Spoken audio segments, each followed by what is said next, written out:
వంశీ చెప్పమ్మా. ఇలారా. చెప్పేంటో. ఏం లేదు, మొన్న పల్లీల పొడి నేర్చుకున్నావు కదా. నేర్చుకున్నా. ఇప్పుడు చేయమంటావా ఏంటి?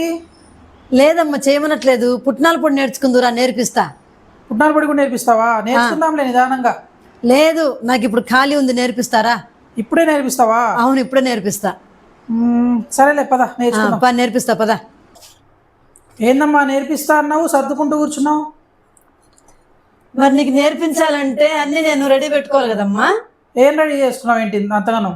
మరి ఇదిగో కరివేపాకు, పల్లీల పొడిలో కరివేపాకు వేసాను కదా, దీంట్లో కూడా కరివేపాకు వేస్తాను. ఇదిగో పుట్నాలు, జీలకర్ర, ఉప్పు, ఎండుమిరపకాయలు. పల్లీలు తీసి పుట్నాలు పెట్టావు అంతేనా? అంతేగా మరి. మరి క్వాంటిటీ క్వాంటిటీ దానికి దీనికి తేడా ఉంది, అదే తేడా కాదు. ఇదిగో దీంతో పుట్నాలు 1 కప్పు, కరివేపాకు 1 కప్పు, స్పూన్ ఇది జీలకర్ర 1 స్పూను, ఉప్పేమో ఈ స్పూన్ తోటి 1 స్పూను, మీడియం స్పూన్ తోటి ఉప్పు. అంటే ఇవి వేయించాల్సిన అవసరం లేదు, పుట్నాలు. పల్లీలు అయితే వేయించాలి. అదే తేడా. చాలా స్పీడ్గా అయిపోయింది అప్పుడైతే, తొందరగా అయిపోతుంది. ఇప్పుడు జీలకర్ర వేయించుకోవాలి, ఎండుమిరపకాయలు వేయించుకోవాలి, కరివేపాకు వేయించుకోవాలి. 5 నిమిషాల్లో అయిపోతుంది. సరే చేసే చూద్దాం. ఓకే.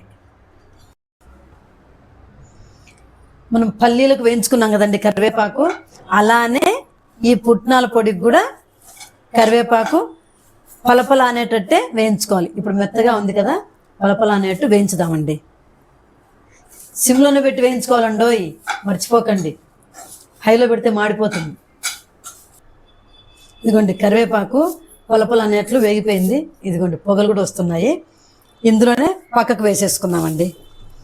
అవును, కానీ మొన్న పల్లీల పొడి చేశాను కదరా, ఎలా చేశానో గుర్తుందా? అవును గుర్తుంది.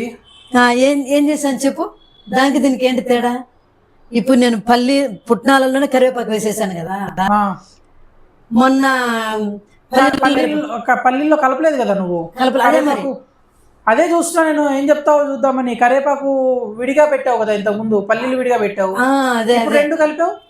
ఏం లేదు, అవంటే ఆయిల్ వస్తుంది, అందుకోసం అని చెప్పి నేను పక్కగా వేయించుకొని పక్కన పెట్టుకొని వేసుకున్నా.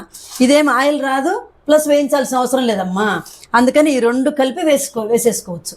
అంటే ఇప్పుడు పల్లీల పొడిలో పల్లీలు కరివేపాకు విడివిడిగా పొడి కొట్టుకుంటాం. దీంట్లో కలిపి వేసేసుకో. దీంట్లో అయితే కలిపి కొట్టేసుకుంటాం, అయిపోతుంది. ఒకటే జార్లో కలిపేసి కొట్టేసుకోవచ్చు. ఇప్పుడు ఇంకా ఈ జీలకర్ర, ఎండుమిరపకాయలు కూడా వేయించేసుకున్నాం.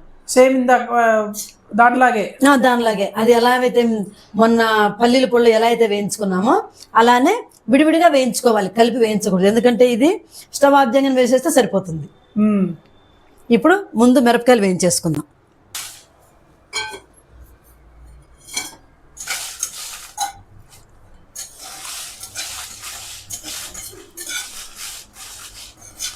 అవును, ఇందాక మిరపకాయలు ఎన్ని వేయాలని చెప్పానా నీకు?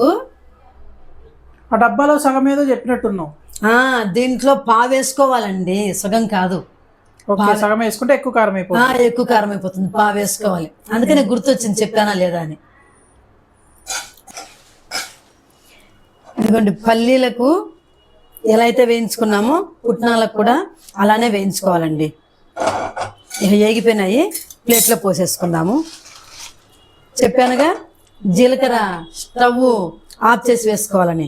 స్టవ్ ఆఫ్ చేశాను, వేయించేసుకుంటున్నానండి.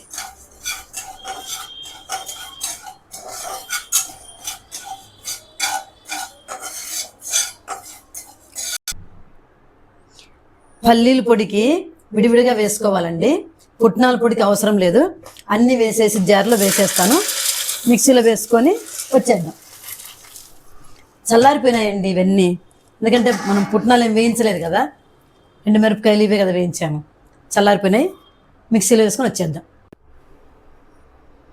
ఇదిగోండి మా అబ్బాయికి మొన్న పల్లీల పొడి నేర్పించాను, ఈరోజు పుట్నాల పొడి నేర్పించానండి.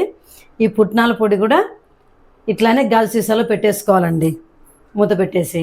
ఈ పల్లీల పొడి కానీ పుట్నాల పొడి కానీ ఇడ్లీలోకి, దోశలోకి, చపాతీల్లోకి ఇంకా అన్నంలోకి దేంట్లోకైనా టేస్ట్ చాలా బాగుంటుందండి.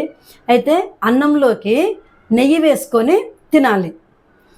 ఈ దోశల్లోకి, చపాతీల్లోకి, ఇడ్లీలోకి మాత్రము పెరుగు వేసుకొని కలుపుకొని నంచుకొని తింటే చాలా టేస్టీగా ఉంటుందండి. అలా ట్రై చేయండి. ఈ 2 పొళ్ళు కూడా సంపూర్ణ వ్లాగ్స్లో ఉన్నాయి. చూసి ఎలా చేసుకోవాలనో నేర్చేసుకోండి. చేసుకున్న తర్వాత ఎలా ఉందో కామెంట్లో తెలియచేయండి. ఈ వీడియో కనుక నచ్చితే లైక్, షేర్, సబ్స్క్రైబ్.